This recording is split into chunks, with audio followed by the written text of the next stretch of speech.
नथुराम गोडसे ने महात्मा गांधी को क्यों मारा, यह सवाल सालों से चर्चा का विषय बना हुआ है।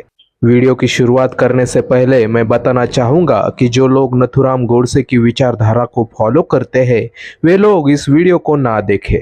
तो चलिए शुरुआत करते हैं।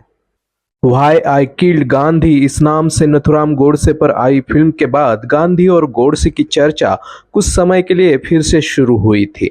दरअसल नथुराम गोडसे जैसे मानसिक रोगी पर फिल्म बनाकर उसे हीरो बनाने की कोशिश करना मूर्खता है। अगर गोडसे पर सही में कुछ लिखा जाए तो वो एक वंशाभिमानी, अहंकारी और मनोरुग्ण था, ऐसा उसके बारे में कहा जा सकता है। दरअसल गांधी और गोडसे की तुलना ही नहीं हो सकती। गांधी के वैचारिक मतभेदों की तुलना सुभाष चंद्र बोस, पंडित नेहरू, वल्लभ भाई पटेल, चर्चिल, एटलिल, डॉक्टर बाबा साहब आम्बेडकर से हो सकती है।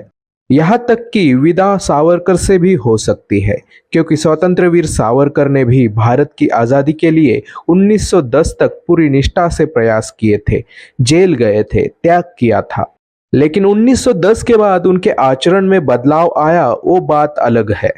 इसी के साथ अगर गांधी और जीना की तुलना करने वाली फिल्म आए जिसमें भारत को एक रखने में गांधी कैसे असफल हुए यह दिखाया जाए तो उससे भी कोई गलत बात नहीं होती, क्योंकि वो सारी ऐतिहासिक सच्चाई है। लेकिन नथुराम गोडसे जैसे अति सामान्य व्यक्ति से गांधी की तुलना बिल्कुल भी नहीं हो सकती। देखा जाए तो गोडसे का सार्वजनिक जीवन ही नहीं था। उसने या उसकी संगठन ने कभी भी देश की आज़ादी के लिए कोई आंदोलन चलाया हो यह नजर नहीं आता। इसी के साथ भारत की आज़ादी को लेकर उसने कभी भी अपने विचार लोगों के सामने नहीं रखे थे। गांधी के खिलाफ उसने 2 बार निदर्शन किया, वो भी जानलेवा हमला करने के इरादे से। गांधी की विचारधारा किस तरह गलत है यह उसने भाषणों से, लेखों से या किताबों के माध्यम से कभी भी व्यक्त करने की कोशिश भी नहीं की। गोडसे पढ़ा लिखा था। अगर उसके जैसी व्यक्ति देश के हित के लिए कुछ सोचती है तो उसे जीना के विरोध में खड़ा होना चाहिए था। अगर मारना ही था तो वो जीना को मार सकता था, लेकिन उसने ऐसा बिल्कुल नहीं किया। दरअसल जब गांधी की हत्या हुई थी तब देश का विभाजन हो चुका था। विभाजन ना हो इसलिए उसने गांधी को मारा, ऐसा तर्क यहाँ नहीं देखा जा सकता। गांधी को मारकर भी देश का विभाजन नहीं रुकने वाला था। पाकिस्तान को दिए हुए 55 करोड़ और कुल मिलाकर 75 करोड़ रुपए भारत को वापस नहीं मिलने वाले थे, क्योंकि जब भी किसी देश का विभाजन होता है तो संपत्ति को 2 देशों में बांटना ही पड़ता है। दूसरी बात यह है कि जब गांधी की हत्या हुई थी तब गांधी किसी भी पावरफुल पद पर नहीं थे। उस वक्त भारत के प्रधानमंत्री नेहरू थे। फिर भी गोडसे ने एक निहत्थे बूढ़े आदमी की हत्या की। अगर गोडसे पाकिस्तान में जाकर कुछ ऐसा कृत्य करता तो उसे समझा जा सकता था, उसे लोगों की सहानुभूति भी प्राप्त होती। लेकिन गोडसे को फॉलो करने वाले आज भी उसे जिंदा रखने की जी तोड़ कोशिश करते हैं। दरअसल जैसे पाकिस्तान सिर्फ मुस्लिम लोगों का देश था, वैसी ही सोच गोडसे और उसकी संगठन की थी।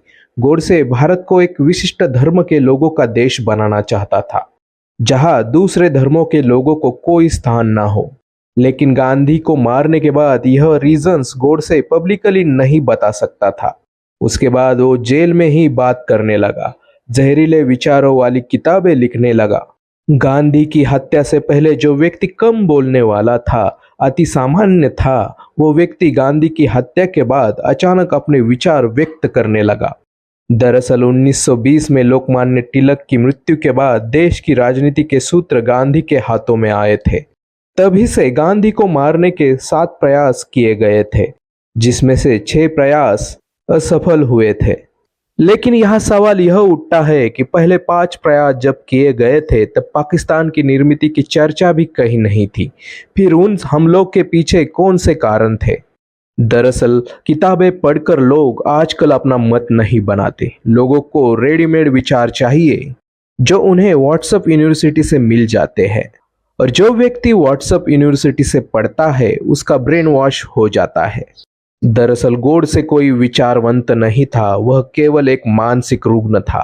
आजकल इतिहास को फिर से लिखने की कोशिश की जा रही है, लेकिन चाहे कितनी भी कोशिशें की जाए, गांधी का महत्व कम नहीं होता। उनके विचार पूरी दुनिया में पहुंच चुके हैं। दूसरी ओर गोडसे को एक खूनी की नज़र से ही देखा जाता है।